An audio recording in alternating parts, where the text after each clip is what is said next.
இந்தியாவின் லண்டன் என்று அழைக்கப்படும் அழகிய நகரம் எது தெரியுமா? இது எந்த மாநிலத்தில் இருக்கு தெரியுமா? வாங்க இதனை பற்றி இந்த பதிவில் விரிவாக பார்க்கலாம். அதற்கு முன்னாடி நம்ம சேனலை மறக்காம சப்ஸ்கிரைப் பண்ணுங்க. இந்தியாவின் பல முக்கியமான நகரங்களுக்கு பல்வேறு பெயர்கள் உள்ளன. வரலாறு, கலாச்சாரம் அல்லது புவியியல் அமைப்பின் அடிப்படையில் தனித்துவமான புனைப்பெயர்களால் அறியப்படும் பல நகரங்கள் இந்தியாவில் உள்ளன. இந்தியாவின் இந்த புனைப்பெயர்களுக்கு ஆங்கிலேயர்களின் ஆட்சியையும் ஒரு முக்கிய காரணமாகும். அத்தகைய மிகவும் பிரபலமான புனைப்பெயர்களில் ஒன்று இந்தியாவின் லண்டன் என்பதாகும். லண்டன் என்பது உலகின் மிகவும் ஆடம்பரமான மற்றும் நீண்ட வரலாற்றைக் கொண்ட ஒரு மிகப்பெரிய நகரமாகும். இந்தியாவின் எந்த நகரம் இந்த சிறப்புகளைக் கொண்டுள்ளது என்பது பலரும் அறியாத ஒரு தகவலாகும். காலனித்துவ கால கட்டிடக்கலை, பிரிட்டிஷ் ஆட்சிக்கால கட்டிடங்கள் மற்றும் பிரிட்டிஷ் இந்தியாவின் தலைநகராக நீண்ட காலம் திகழ்ந்த வரலாறு ஆகியவற்றின் காரணமாக இந்நகரம் இப்பெயரைப் பெற்றது. இந்த பதிவில் இந்தியாவின் லண்டன் என்று அழைக்கப்படும் பெருமை வாய்ந்த நகரம் எதுவென்று தெரிந்து கொள்ளலாம். இந்தியாவின் லண்டன் என்று அழைக்கப்படும் இந்திய நகரம் எது? இந்தியாவின் லண்டன் என்று அழைக்கப்படும் நகரம் மேற்கு வங்காளத்தின் தலைநகரமான கொல்கத்தா ஆகும். பிரிட்டிஷ் ஆட்சியின் வலுவான தாக்கம் காரணமாக கொல்கத்தா இந்தியாவின் லண்டன் என்று பிரபலமாக அழைக்கப்படுகிறது. இந்நகரம் அதன் வரலாற்றுப் பின்னணியை குறிக்கும் வகையிலான காலனித்துவ கால கட்டிடங்கள், தேவாலயங்கள் மற்றும் நினைவுச் சின்னங்களை இன்றும் பாதுகாத்து வருகிறது. கொல்கத்தா ஏன் இந்தியாவின் லண்டன் என்று அழைக்கப்படுகிறது? கொல்கத்தா இந்தியாவின் லண்டன் என்று அழைக்கப்படுவதற்கு பல காரணங்கள் உள்ளன. 1772 முதல் 1911 வரை இது பிரிட்டிஷ் இந்தியாவின் தலைநகராக இருந்தது. இந்நகரில் விக்டோரியன் பாணியிலான பல கட்டிடங்கள் உள்ளன. பிரிட்டிஷ் ஆட்சியாளர்கள் கொல்கத்தாவை ஒரு நிர்வாக மையமாக உருவாக்கினர்.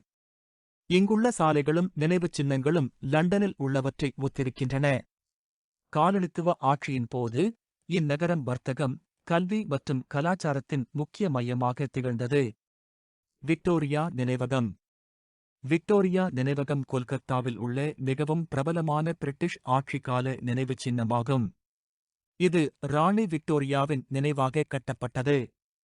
இது வெள்ளை நிற மக்ரானா பளிங்கு கற்களைக் கொண்டு உருவாக்கப்பட்டது. 1921 ஆண்டில் பொதுமக்களின் பார்வைக்காக திறக்கப்பட்ட இது தற்போது ஒரு புகழ்பெற்ற அருங்காட்சியகமாக செயல்பட்டு வருகிறது. ரைட்டர்ஸ் கட்டிடம். ரைட்டர்ஸ் கட்டிடம் கொல்கத்தாவின் மிகப் பழமையான அரசு கட்டிடங்களில் ஒன்றாகும். இது 1777 ஆண்டில் கட்டப்பட்டது. அதிகாரத்தில் இருந்த கிழக்கிந்திய கம்பெனி அதிகாரிகளுக்காக கட்டப்பட்ட இக்கட்டிடம் பல ஆண்டுகளாக மாநில அரசின் தலைமை செயலகமாக செயல்பட்டது. இந்த கட்டிடம் அதன் சிவப்பு நிறத்திலான காலனித்துவ கட்டிடக்கலை பாணிக்காக புகழ் பெற்றது. Saint Paul's cathedral.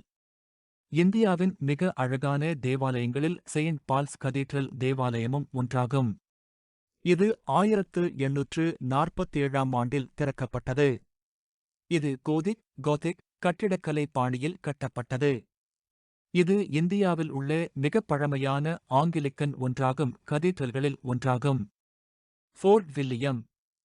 Fort William என்பது பிரிட்டிஷ் கிழக்கிந்திய நிறுவனத்தால் கட்டப்பட்ட ஒரு முக்கியமான வரலாற்று சிறப்புமிக்க இடமாகும். இது ஹூக்ளி ஆற்றின் கரையில் அமைந்துள்ளது. இது 3ஆம் வில்லியம் மன்னரின் நினைவாக பெயரிடப்பட்டது. இது தற்போது இந்திய இராணுவத்தின் கிழக்கு கட்டளைப் பிரிவின் தலைமையகமாக செயல்பட்டு வருகிறது. ஹவுரா பாலம். ஹவுரா பாலம் கொல்கத்தா மட்டுமின்றி இந்தியாவின் மிக முக்கியமான அடையாளங்களில் ஒன்றாகும். இது 1943 ஆண்டில் திறக்கப்பட்டது. இது கொல்கத்தாவையும் ஹவுராவையும் இணைக்கிறது. இது உலகின் மிகவும் பரபரப்பான கேண்டிலிவர் பாலங்களில் ஒன்றாகும். ஆங்கிலேயர்களின் பல்வேறு கட்டமைப்புகளும் கலாச்சார சின்னங்களும் இன்றும் இந்தியாவின் அடையாளங்களாக உள்ளன. அதனால்தான் இந்த நகரம் இந்தியாவின் லண்டன் என்று அழைக்கப்படுகிறது.